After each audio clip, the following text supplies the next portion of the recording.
proklamasi, kemudian PAN berdiri dideklarasikan tanggal 23 Agustus 98. Kemudian setelah itu Partai Amanat untuk menyebar ke seluruh Indonesia termasuk ke Kota Pekalongan. Di Kota Pekalongan ini ada beberapa tokoh yang kemudian kumpul berkomunikasi membentuk Partai Amanat ini.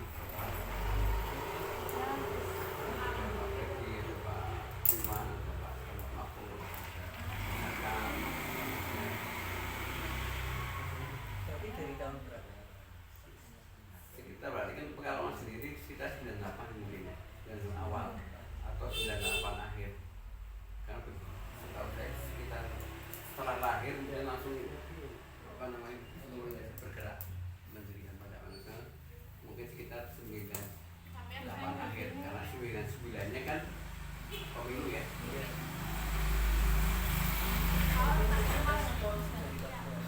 Kota Pekalongan awal langsung banyak yang langsung ke PAN.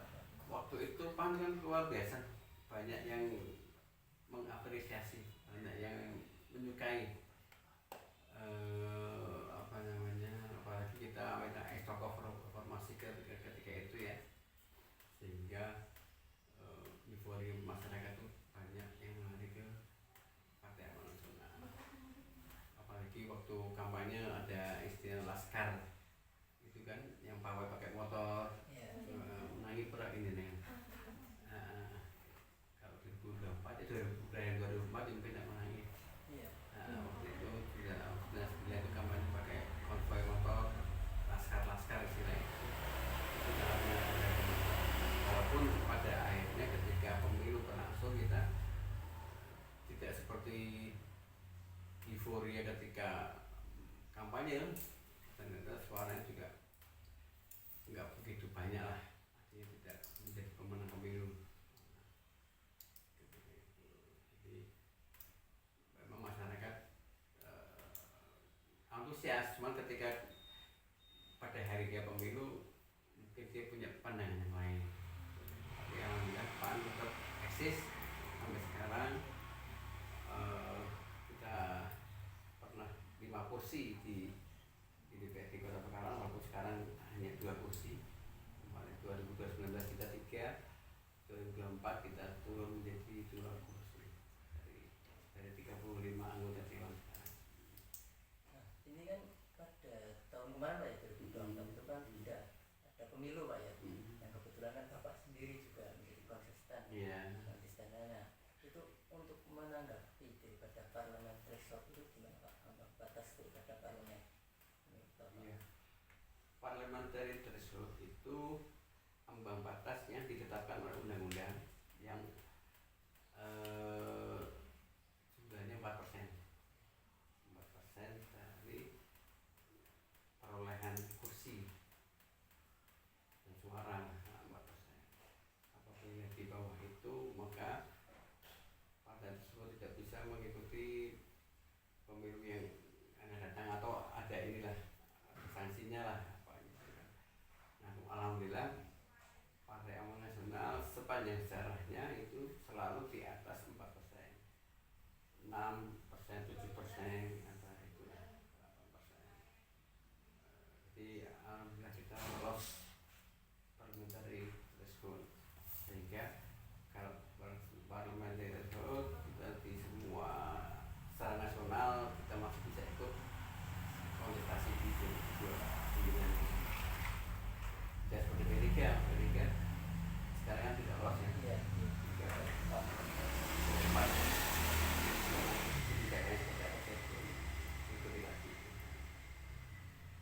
Nah, untuk ini Pak, kan pada periode sebelumnya itu kan 2,5 Pak ya, belum sampai 4. 2014 kalau nggak salah itu kan 2,5, kemudian tahun 2019 3 kayaknya 3. Sekarang kan jadi 4% Pak ya. Nah, itu menanggapi daripada batas ambang parlemen itu yang berubah-ubah itu sebetulnya emang relevan atau gimana Pak? Seberapa penting itu Pak ambang batas parlemen? Memang niatnya ambang batas itu adalah untuk membatasi sehingga tidak terlalu banyak. Karena memang bolehlah kita berserikat, berkumpul dan sebagainya, dan kita jamin dengan mudah. Cuman untuk mendirikan partai politik kan tidak mudah, sehingga yang salah politik itu di partai-partai yang sudah ada kan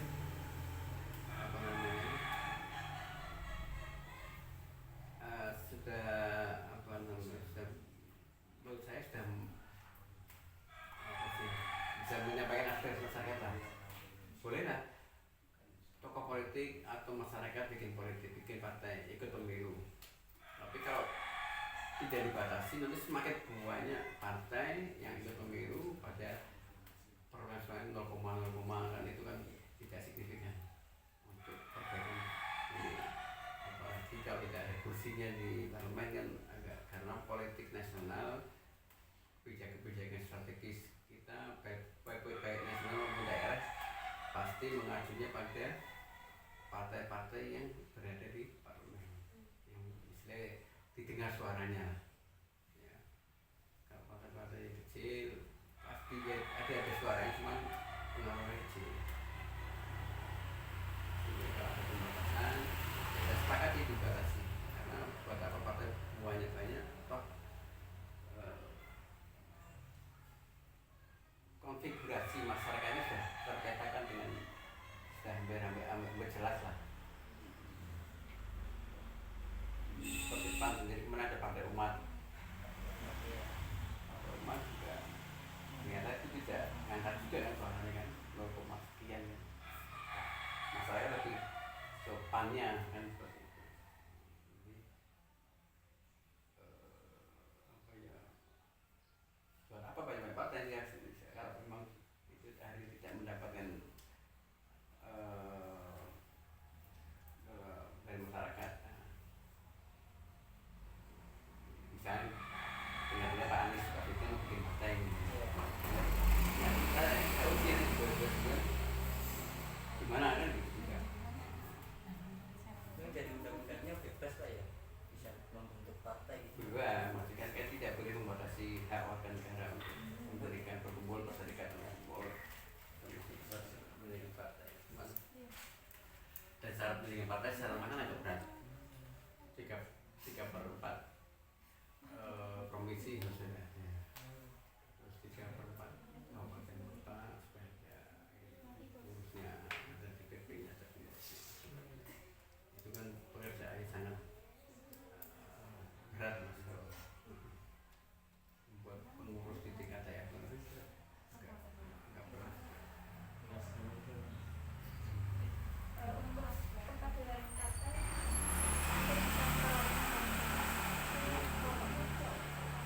Berkat dari partai kita menerima semua anggota masyarakat yang ingin beraktif di partai apapun latar belakangnya. Betul kemudian PAN dilahirkan Muhammadiyah, cuman secara ini kemudian lebih banyak yang orang umumnya lah, ya, orang umumnya. Ada orang NU juga di PAN juga ada, orang nasional juga ada. Jadi semua elemen masyarakat bisa bergabung ke PAN. Kemudian perkaderan ini bagaimana? Perkaderan setelah masuk, kemudian dia jadi pengurus, dia jadi latihan kader amat nasional, dan LKAD, nanti ada latihan kader amat nasional. Begitulah di doktrin masuk ke partai supaya yang sama dengan partai. Tadi itu kayak sekolah pengkaderan gitu. Ya semacam itulah, ya bukan sekolah sih, kan paling 3-4 hari. Pertama Ini ada kader amanat utama. Nanti kerjanya lebih tinggi lagi, itu lebih lama lagi, lebih intens lagi. Kemudian juga masyarakat seperti berkaskan kita itu ditempatkan di kepengurusan partai, kayak di tingkat ranting, kelurahan, tingkat cabang itu, tingkat kecamatan, tingkat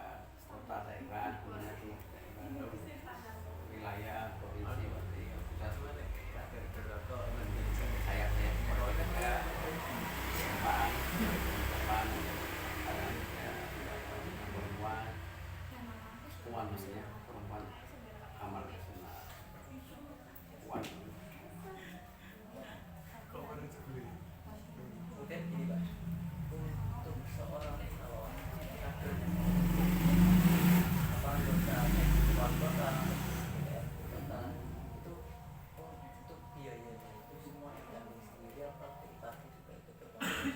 Tentu partai juga ikut ini membantu berkontribusi ya. Jadi biasanya begini, untuk kegiatan-kegiatan berurusan dengan partai yang turun tangan yang begini, misalnya pendaftaran, pemeriksaan kesehatan, terus pembiayaan saksi, bikin akun di partai, bikin transformasi, masuk ke banyak ya. Itu biasanya dari partai masuk ya. Ada inilah untuk bantuan keuangan juga, untuk konsolidasi dan sebagainya. Calon pribadi ya bahwa calon-calon yang punya ambisi untuk bisa mau maju, ya dia mau nggak mau harus keluar sendiri untuk operasional dia, berkampanye dan sebagainya kan.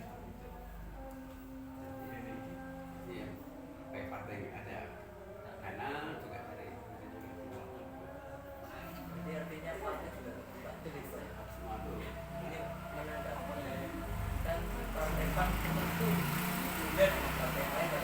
Karena partai yang lain itu ada yang tunduk pada ketua umumnya ya. Bagaimana ketua daripada partai-partai? Secara itu sama-sama tunduk mas ya, kader ini cuman tingkat fleksibilitasnya. Kalau pan agak fleksibel sebenarnya, tapi kalau ketika garis partai harus keputusan begini harus dituruti. Kayak kemarin PDIP kan gitu kan, Iya. ya trade itu banyak kader yang di kepala daerah kan ragu-ragu. Kalau kita nggak sebegitulah, karena karena kita juga melihat kepada yang bahasa lebih tinggi dari kepada yang kalau memang itu perintah presiden, partai harus ikut teskan kan. Jadi nggak. Cuma kalau saya pilkada kemarin si partai yang itu menyalahkan si A, ya kita mundur loyal. Jadi rekomendasi pilkada kan dari pusat. Jadi nggak ada yang loyal.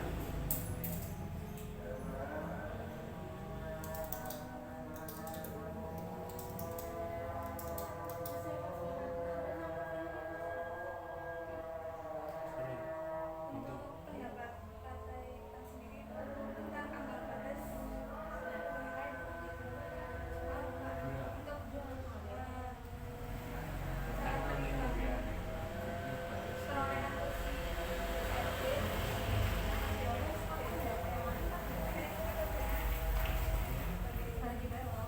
Itu kan harusnya diatur di undang-undang pemilu. Ada yang namanya sunlight, sistem sunlight apa sunlight, sunlight apa sunlight, lupa deh. Sunlight itulah. Ini saya bilang kok lupa. Ini pertanyaannya itu istilahnya kan, hah?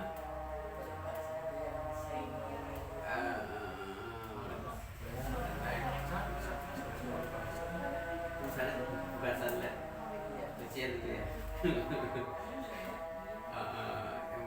Itu yang sistem yang dipakai sekarang itu penghitungannya jadi total akumulasi partai, baik suara partai maupun suara calon itu dihitung secara bertahap, berarti itu mana yang tertinggi, kemudian yang berkursi, kemudian yang kedua dikali 3 kali 5 kan gitu ya. Kalau ada kursi kedua terus dibagi 3 dibagi 5 kan gitu kan.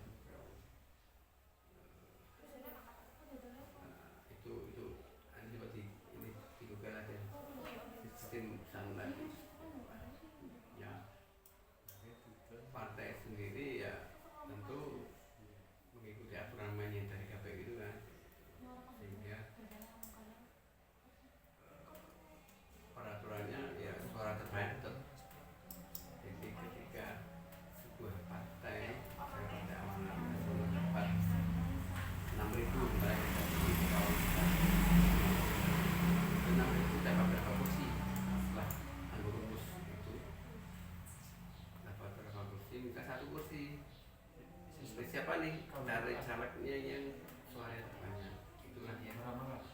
Jadi itu dulu total Golkar dapat sekian kursi, PDIP kursi, PAN kursi, tadi dia daftarnya orang terbanyak lah. Nah, kemarin kontestan yang tampil di DPRD ini sebenarnya gimana dari Kita total ada 35. Kan memang kursi kota kan 35 kursi ya. Jadi yang terbagi dalam 4 dapil. Pekalongan Barat 11, Utara 9, Timur 8, Selatan 7. Itu kemudian masing Mas Bati setiap dapil misalnya pada 11 ya kita punya calon 11. Di Utara kursinya 9 ya kita isi calon 9 gitu. Di Alhamdulillah kita kemarin penuh full 35 calon.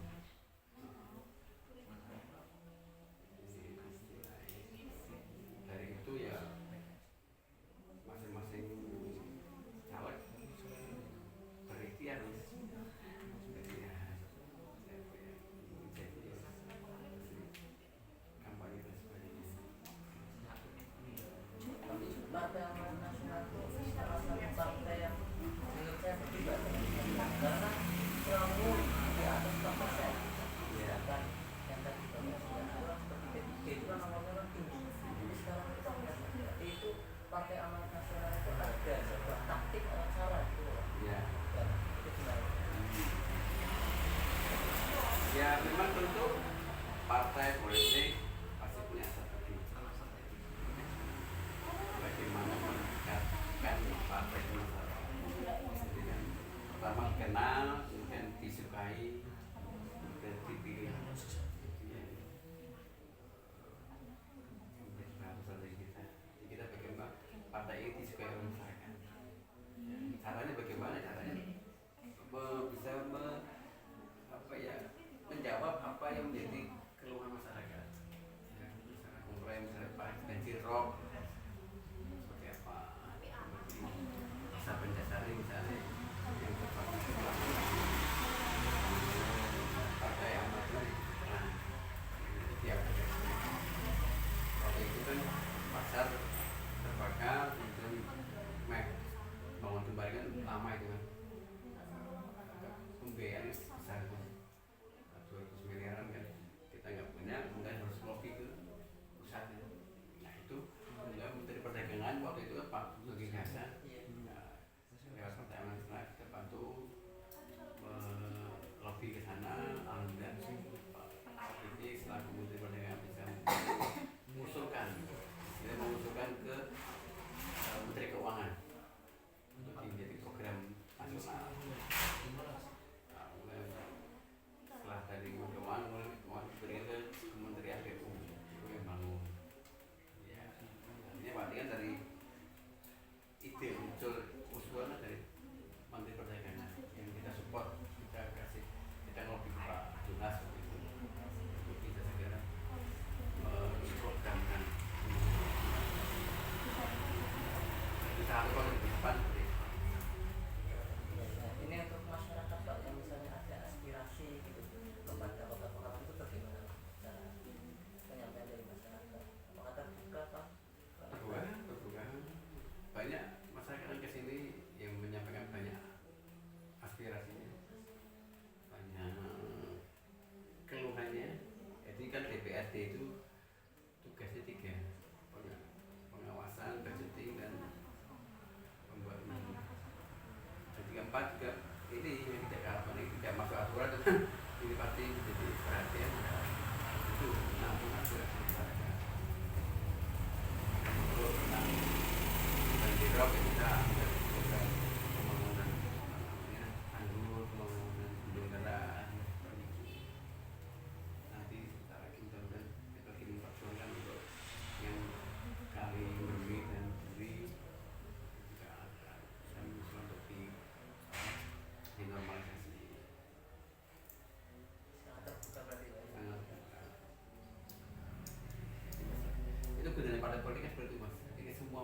semua kebijakan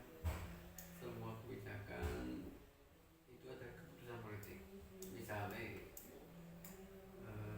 apa ya, harga sembako itu kan ya, penentuan harga kan itu dalam proses politik itu kan, keputusan politik kan. Pertama harga sekian kan keputusan politik. Lain terus artinya apa, siapapun yang memimpin negara ini haruslah berpihak kepada diperlukan orang-orang baik di apa yang kayak gini karena ini pertama diobrol enggak, ternyata bukan kongguan apa ya, kayak membuat isi gini yang enak tuh pernah isinya pernah aja.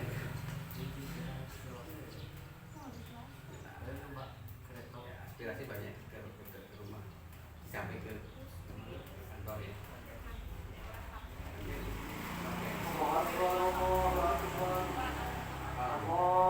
Pengadilnya perbaikan jalan di kampungnya, perbaikan saluran airnya. Dari segi ini aspirasi masyarakat yang kita semua yang dijalankan atau masih ada? Tentu perbedaan sangat banyak mas. Misalkan anggaran di skala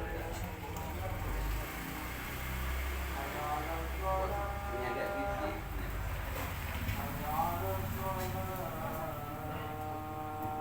Cekap apa ya dari itu siap siap. setelah waktunya jajan ternyata libur di rumah. Ya ya santai Pak, santai ya. Jadi kami makasih banyak nih Pak Ya, atas kesempatan. semangat. Ini Pak ya, assalamualaikum. Assalamualaikum.